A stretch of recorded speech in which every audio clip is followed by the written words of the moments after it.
Hussein Obama, do solemnly swear to preserve, protect, and defend the Constitution of the United States.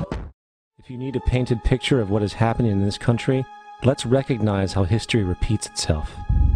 In February 1933, Hitler staged a false flag attack, burning down his own German parliament building, the Reichstag, and blamed it on communist terrorists.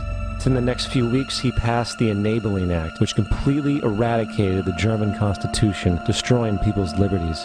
He then led a series of preemptive wars, all justified to the German people as necessary to maintaining homeland security.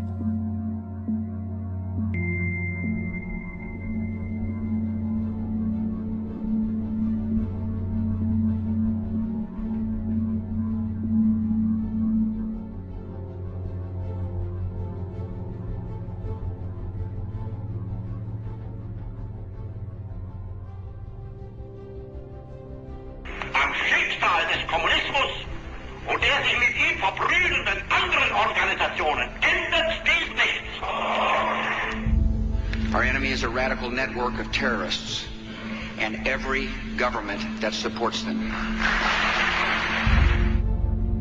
It's time to wake up. In history, there are events which stand as milestones, marking points of no return. Usually, however, such moments are only visible in hindsight. The Enabling Act passed by Hitler in 1933, followed by the Reichstag fire decree, were passed in Germany with little resistance and without public outcry. And even though those laws nullified the German Constitution and handed the power of life and death over all German citizens to one man, no one noticed that the line had been crossed. No one expected the chain of events which were destined to unfold. No one understood that Germany had already passed the point of no return. On December 15, 2011, on the 220-year anniversary of the ratification of the Bill of Rights, the U.S. Senate passed the National Defense Authorization Act of 2012. The bill officially gives the military the right to arrest anyone, U.S. citizen or otherwise, and to hold them indefinitely without trial. And since the government will not be required to produce one shred of evidence to support its claims, a mere accusation of belligerent activities is now all that is needed to declare you an enemy combatant and to make you disappear forever. You might hope that such powers will never be used, but history consistently proves otherwise. Throughout history, it has been the norm for political dissidents to be imprisoned and executed without due process. Throughout history, it has been the norm for political opponents to be taken from their homes in the middle of the night on charges of treason.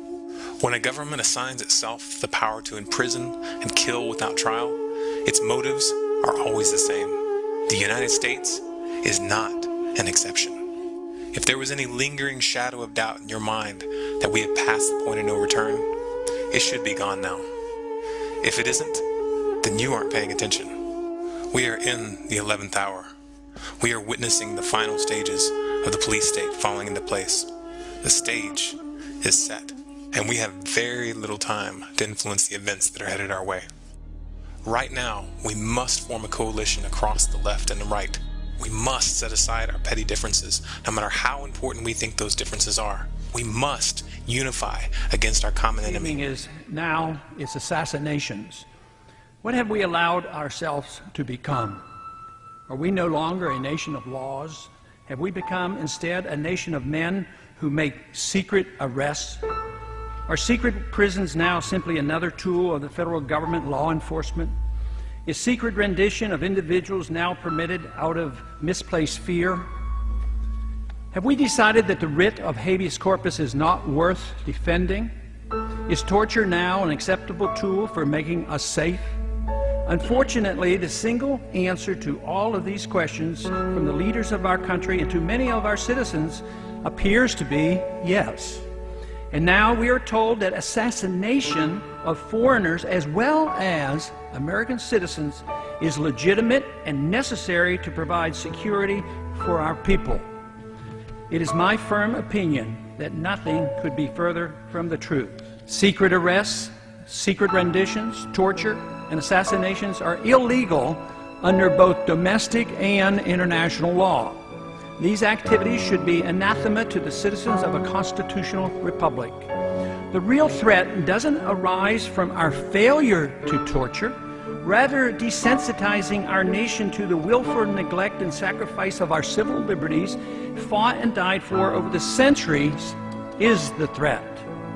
The concept of habeas corpus existed even before King John of England was forced in 1215 by his rebellious barons to sign the Magna Carta. This basic principle and expression of individual liberty, which has survived 800 years, greatly influenced the writing of our Constitution and our common law heritage.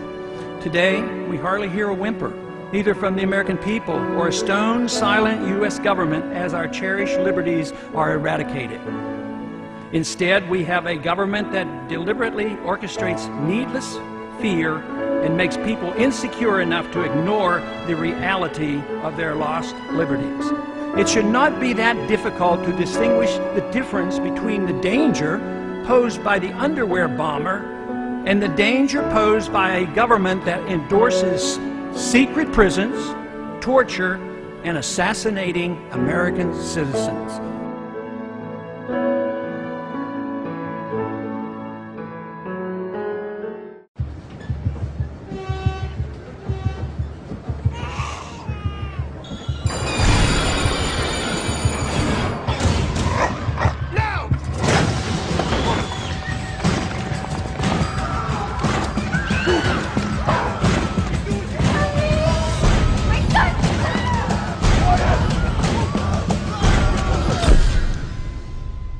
We the people have the power to take them down. It's in our hands right now. The government's power is derived solely from our obedience. Its wealth is derived solely from our labor. Its strength is actually our strength. Take it back from them. If in one unified strike we withdraw our money from the banks which have gorged on taxpayer dollars and cut off all payments to credit cards, loans, and taxes, if we refuse them our obedience and our labor and stand in defiance with clear intent, we will bring the machine to its knees. But we can only achieve this if we look past the artificial dividing line of left and right and act in unison as one people, as one nation, indivisible and focused on our goal.